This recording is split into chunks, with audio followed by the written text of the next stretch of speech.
Le sauvetage en montagne, c'est la spécialité du GRIMP, le groupe d'intervention en milieu périlleux de la protection civile. Une unité très active en cette saison d'hiver. À Tikjda, le reportage de Yasmine Cheib.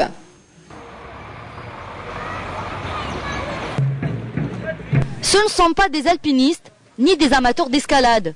Ils sont là pour sauver les personnes coincées ou prises au piège dans des lieux inaccessibles. C'est l'unité du GRIMP, le groupe d'intervention en milieu périlleux.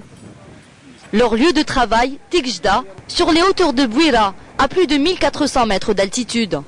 Leur présence est perçue comme une sécurité par les touristes et les sportifs adeptes des sensations fortes.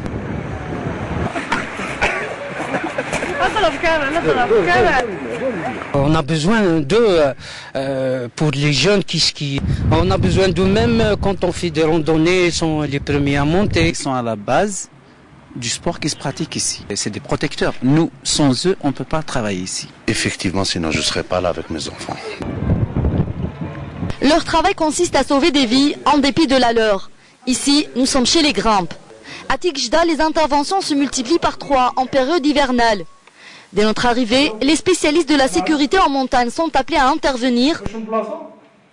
Un jeune qui tentait d'escalader une falaise a eu une entorse. Il est resté bloqué en haut.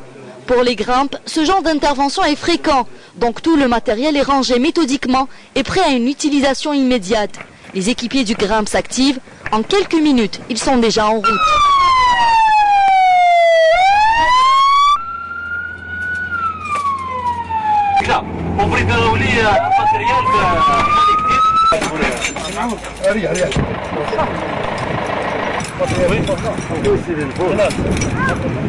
Dès leur arrivée sur les lieux, Yazid, le chef d'unité, se précipite vers la victime pour faire un point de situation et une reconnaissance des lieux, pendant que ses coéquipiers se préparent. On va d'abord vers les victimes. Ça veut dire qu'il faut leur donner le premier secours. Parce qu'une victime n'attend pas toute seule. Elle est en état de choc. Elle peut perdre son sang. Elle peut souffrir de ses blessures. On va vers la victime. On lui donne tous les soins qu'il faut. Et là, la victime, elle est prise en charge d'abord. Et après, on va penser à son déplacement. À son retour, Yazid fait un point de situation. Il expose l'idée de manœuvre et désigne un autre chef. Une explication très importante pour une opération méthodique.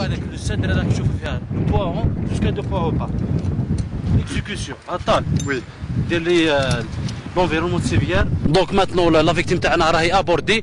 رانا en train de préparer l'opération تاعنا باه نيفاكيو la victime تاعنا.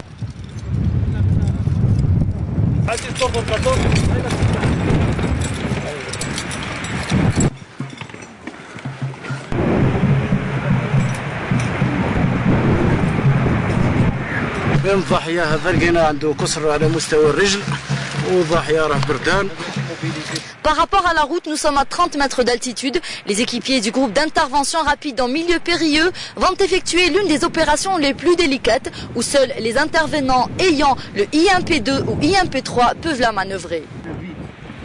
Pour leur sécurité, ces 5 hommes se longent. Dire la main courante هذه هي la sécurité وين كاع نلونجي باسكو ابار هذه ما يقدر حتى واحد يونجاجي البلاصه هذيك باسكو بلاصه ستان باروا قادر واحد يطل و ستان غوشي سا غليس دونك اون اي اوبليجي دو فار اون مان كورونت بين نلونجي فيها سي لا sécurité. Une fois toutes les mesures de sécurité assurées, il lance la corde du haut de la falaise pour l'attacher à un arbre qui se trouve sur la terre ferme. Pour que cette corde ne flanche pas sous le poids de la victime, elle doit être bien tendue et doublée. Oui.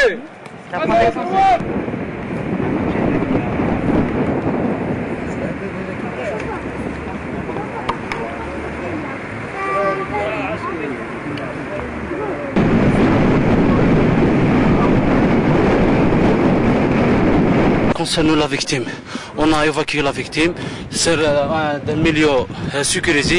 Maintenant, les brocatiers vont évacuer la victime vers l'ambulance et maintenant vers l'hôpital. On est obligé de sauver, on fait le maximum pour cette victime, aller à l'hôpital de minimum blessures. Une opération achevée avec succès qui aura duré quand même près de 40 minutes, mais pas un moment de répit. Une autre opération de sauvetage les a encore mobilisés. Un bus transportant près de 35 jeunes a dérapé.